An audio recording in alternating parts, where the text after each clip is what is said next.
नमस्कार, स्वागत है आपका बिहार समाचार में। एक तरफ जहां मौसम विभाग ने बिहार के कई जिलों में आज खतरनाक बारिश होने को लेकर अलर्ट जारी कर दिया है, तो वहीं बिहार के कई जिलों में बाढ़ ने तबाही मचाना शुरू कर दिया। साथ ही सरकार ने बिहार के गरीबों, किसानों और मजदूरों को कई बड़े सौगात दे दिए हैं। साथ ही राशन कार्ड को लेकर भी बड़ी खबर सामने आ रही है। तो आज की महत्वपूर्ण खबरों पर बात करने से पहले आपसे एक छोटी सी अनुरोध है, कृपया वीडियो को प्यारा सा लाइक अवश्य कर दीजिएगा। आपका लाइक करना ही हमारी मेहनत का फल होता है। बिहार वालों के लिए खतरे की घंटी बज चुकी है। बिहार में अति भारी बारिश को लेकर खतरनाक अलर्ट जारी कर दिया गया है।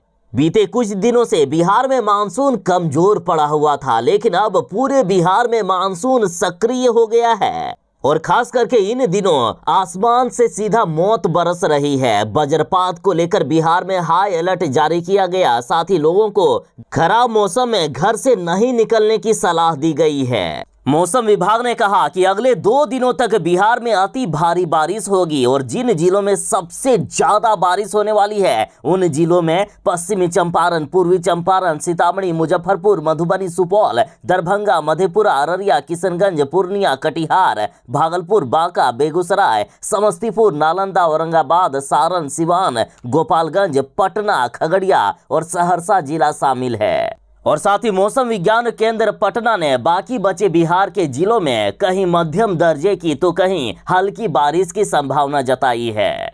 और बीते दिन की बात करें तो बिहार में वज्रपात से 17 लोगों की दर्दनाक मौत हो गई है। मुख्यमंत्री नीतीश कुमार जी ने शोक जताते हुए इनके परिजनों को 4-4 लाख रुपए का अनुग्रह अनुदान की राशि देने का ऐलान कर दिया है। साथ ही पूरे बिहार के लोगों से विनती की है कि कृपया खराब मौसम में घर से बाहर ना निकले। बिहार में तबाही शुरू हो गई है। बिहार में खतरे की घंटी बज चुकी है। बिहार के कई जिलों में बाढ़ आ गया है। बागमती और महानंदा लाल निशान के पार चली गई। कई गांव की सड़कें डूब गई है। मंडराने लगा है बाढ़ का खतरा। वीरपुर के कोसी बराज से करीब 1,73,765 क्यूसेक पानी छोड़ा गया है। ये इस सीजन का सबसे अधिकतम डिस्चार्ज है। बागमती नदी खतरे के निशान से 66 सेंटीमीटर ऊपर बह रही है। महानंदा नदी खतरे के निशान से 60 सेंटीमीटर ऊपर है। तो वहीं कमला बलान नदी का जलस्तर खतरे के निशान के पास पहुंच गया है। कोसी भी खतरे के निशान के पास पहुंच गई है। गंडक नदी भी खतरे के निशान को पार करने को है। गंगा नदी भी कई इलाकों में तबाही मचा रही है। तो वहीं महानंदा के जलस्तर में वृद्धि से सड़क पर बह रहा है 2 फीट तक का पानी। महानंदा नदी डेंजर लेवल को पार करते हुए अपना विकराल रूप दिखाने को उतावली हो गई है। तो वहीं किशनगंज की जरा तस्वीरें देखें, किस तरह से पूरे गांव में बाढ़ का पानी घुस गया है। तो वहीं देखिए कटिहार में पूरा गांव किस तरह से डूबता हुआ नजर आ रहा है। बिहार में तो बारिश हो ही रही है और अगले कई दिनों तक बारिश जारी रहेगी। साथ ही नेपाल में पिछले 48 घंटों से लगातार बारिश हो रही है, जिससे बिहार में अफरा तफरी मच गई है। यदि बारिश अगले 24 घंटों तक ऐसे ही होती रही तो बिहार के कई जिले डूब सकते हैं।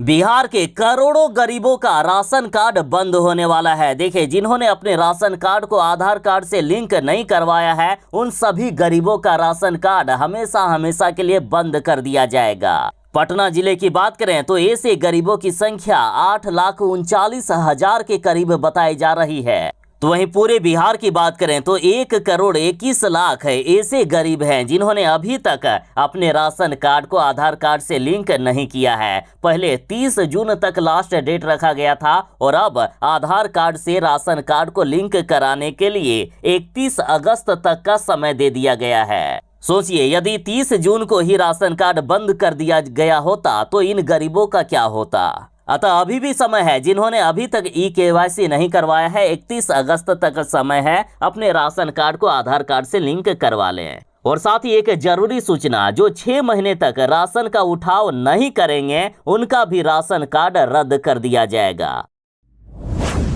बिहार के शहरी गरीबों के लिए बड़ी खबर सामने आ रही है। शहरी गरीबों के 95% जो पीएम आवास है वो अभी तक पूरे नहीं हो पाए हैं। इन सभी को आवास पूरा करने के लिए 15 दिनों के अंदर खाते में पैसे भेज दिए जाएंगे। देखिए, राशि नहीं मिलने के कारण पीएम आवास योजना के तहत गरीबों के लिए बनने वाले 95% आवास आधे अधूरे पड़े हैं। किसी के लिंटर तक काम हो गया है तो किसी का काम मात्र प्लिंथ लेवल तक ही हो पाया है। अतः सरकार ने नगर निकायों को 15 दिनों के अंदर सभी संबंधित लाभुकों को उनके खाते में राशि भेजने को कहा है, ताकि इनके छतों की ढलाई का काम तक पूरा हो सके। और साथ ही सरकार ने यह भी ऐलान किया है कि जिन गरीबों को अभी भी आवास नहीं मिला है उन्हें भी सरकार आवास देने का काम करेगी। बिहार के हर एक गरीब को पीएम आवास मिलेगा।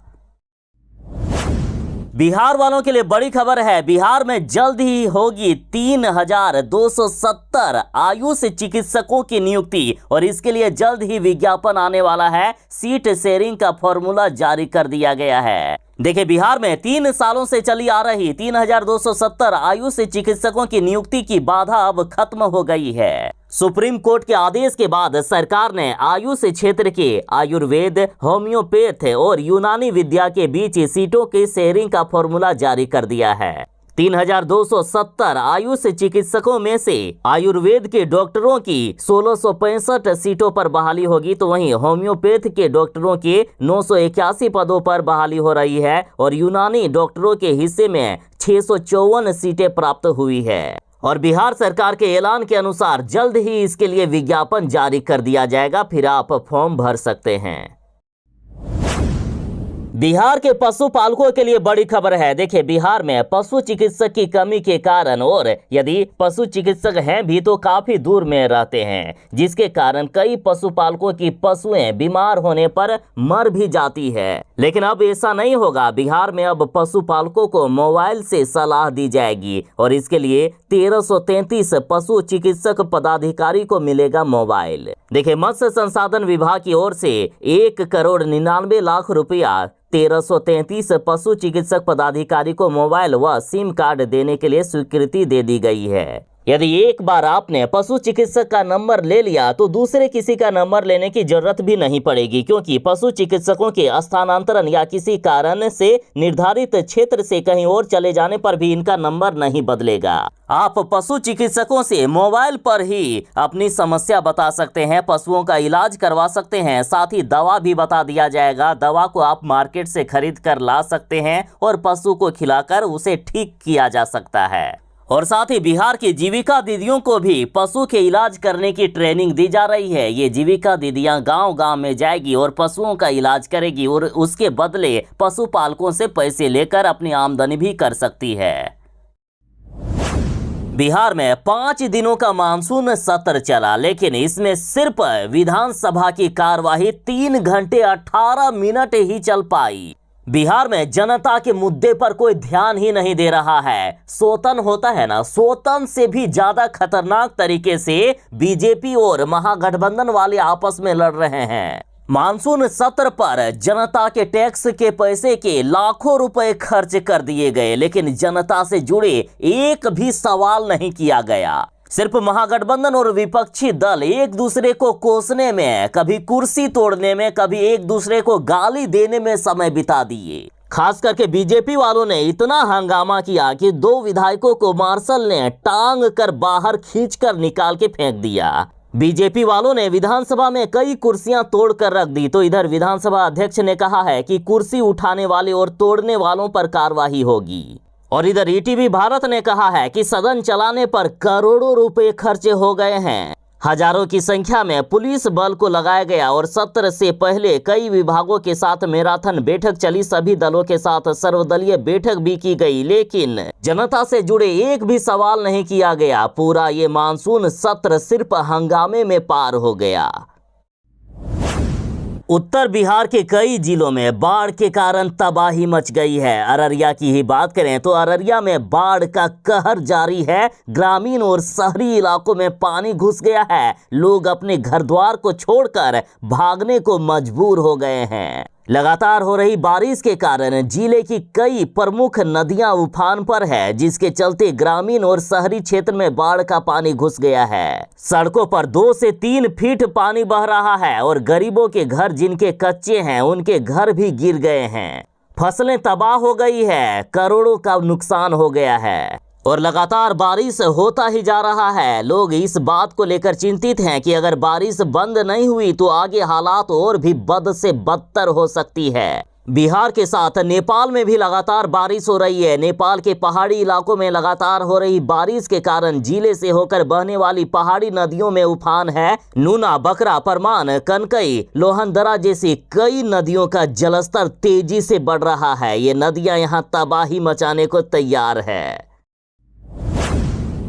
बिहार में पुल तो बनते हैं, लेकिन एक साल के अंदर ही पुल टूटकर ताश के पत्तों की तरह बिखर जाता है। बिहार में एक बार फिर से एक पुल भ्रष्टाचार की भेंट चढ़ गया। 25 पंचायतों के लोगों का इससे संपर्क टूट गया है। बिहार में पुलों का ध्वस्त होने का सिलसिला लगातार जारी है। बिहार के खगड़िया में अगवानी पुल के ध्वस्त होने के बाद पुलों के गिरने का मानो ट्रेंड चल रहा है। अभी चर्चित अगवानी पुल के ध्वस्त होने की जांच पूरी भी नहीं हुई कि बिहार में कई और पुल ढह गए। देखिए, मूसलाधार बारिश के कारण पूर्णिया के अमोर प्रखंड के रंगरैया लाल टोली के पास बना पुल का अप्रोच टूट गया। जिले में अभी ठीक से बारिश शुरू भी नहीं हुई है और सरकार के दावों की पोल खोलना शुरू हो गया है। बेसी प्रखंड में एक साल के अंदर ये पुल टूटने की तीसरी घटना है। पूर्णिया में करीब 6 करोड़ की लागत से इस पुल को बनाया गया था और एक साल के अंदर ही पुल का अप्रोच पथ पूरी तरह से ताश के पत्तों की तरह बिखर गया।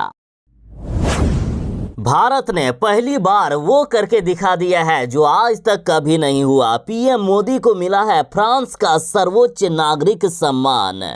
एक बार फिर से विदेश की धरती पर पीएम मोदी को सम्मानित किया गया है। उन्हें फ्रांस का सर्वोच्च पुरस्कार grand cross of the legion of honour से सम्मानित किया गया।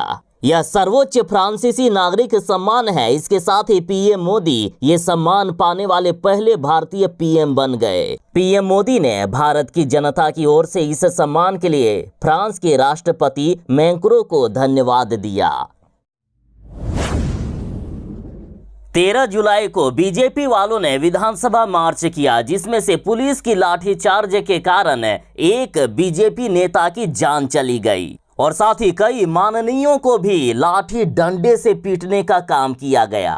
और अब खबर आ रही है कि बिहार विधानसभा मार्च में शामिल 63 माननीयों पर एफआईआर कर दिया गया है। 7 से 8,000 अज्ञात कार्यकर्ताओं पर भी केस किया गया है। बीजेपी के विधानसभा घेराव में शामिल नेताओं पर कोतवाली थाना अध्यक्ष ने एफआईआर दर्ज किया है। जिन नेताओं पर प्राथमिकी दर्ज कराई गई है उनमें शहनवाज हुसैन, नितिन नवीन, तारकिशोर प्रसाद, ऋतुराज सिंह, जीवन कुमार समेत 63 माननीय पर केस दर्ज किया गया।